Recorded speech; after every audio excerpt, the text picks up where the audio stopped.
네, 먼저 인사 말씀드리겠습니다. 저희는 그 세월호 참사 시에 화물 피해를 입은 사람들의 피해자들 대책위원회입니다.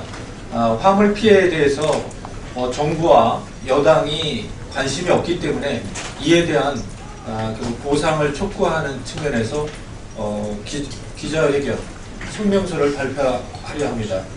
지금부터 화물 피해자 대책위원회에서 성명서를 발표하겠습니다.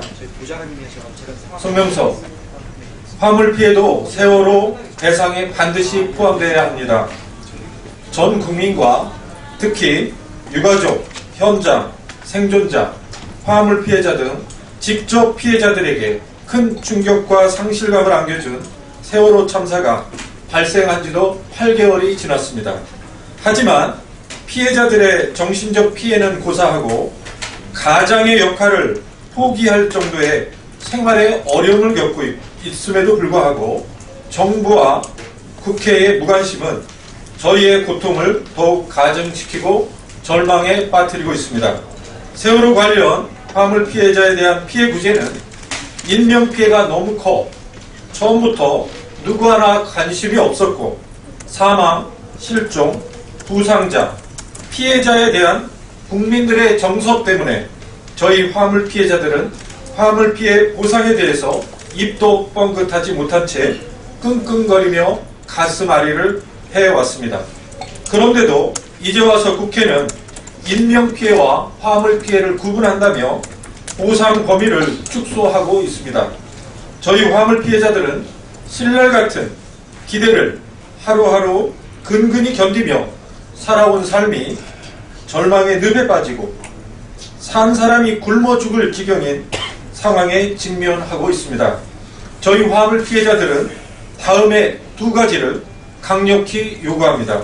첫째, 정부와 국회는 세월호 피해자들에 대한 피해 배상을 회피하지 말고 세월호 유가족 피해와 크게 다를 것이 없다는 차원에서 배상해 줄 것을 요구합니다.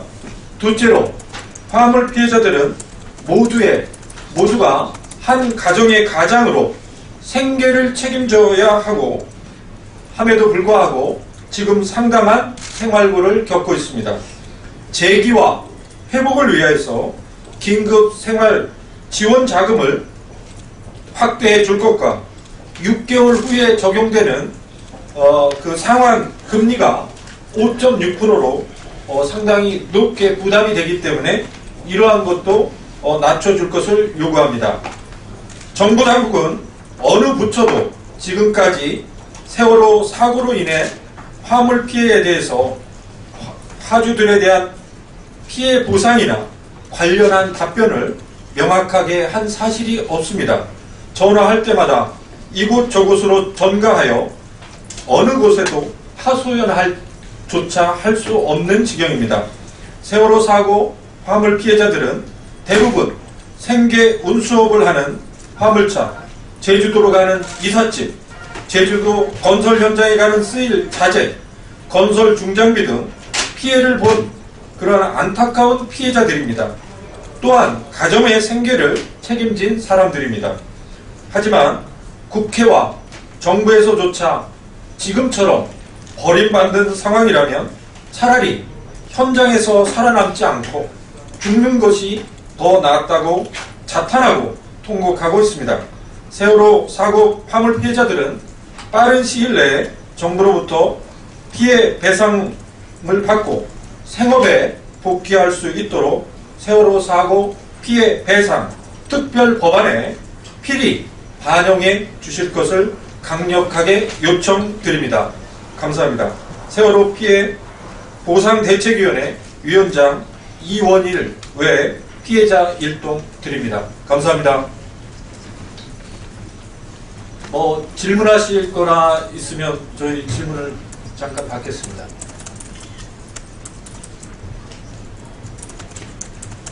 네, 지금 이제 그 성명서에도 언급했듯이 화물 피해에 대해서는 처음에는 보상을 관심이 없다가 지금은 또 여당에서는 화물 피해를 생계형과 화주 전문 업자와 뭐 분리해서 한다 이런 등등의 화물 피해 보상에 대해서 명확하게나 아니면 구분해서 지금 추진하고 있기 때문에 무슨 사고가 나면 인명 피해와 재산 피해라고 하는 그 말이 이렇게 같이 움직이는데도 불구하고 인명 피해만 보상을 하겠다고 하는 것은 똑같은 현장에서 사고 난 거에 대해서 이렇게 차별적으로 보상한다는 것 자체가 저희들은 이해할 수 없다는 것입니다.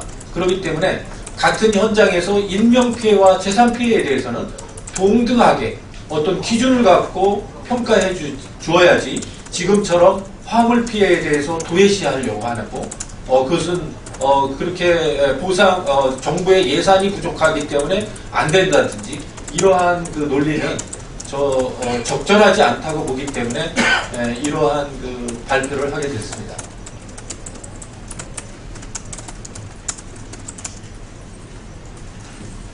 질문이 없는 걸로 알고 이상 마치겠습니다. 네, 감사합니다.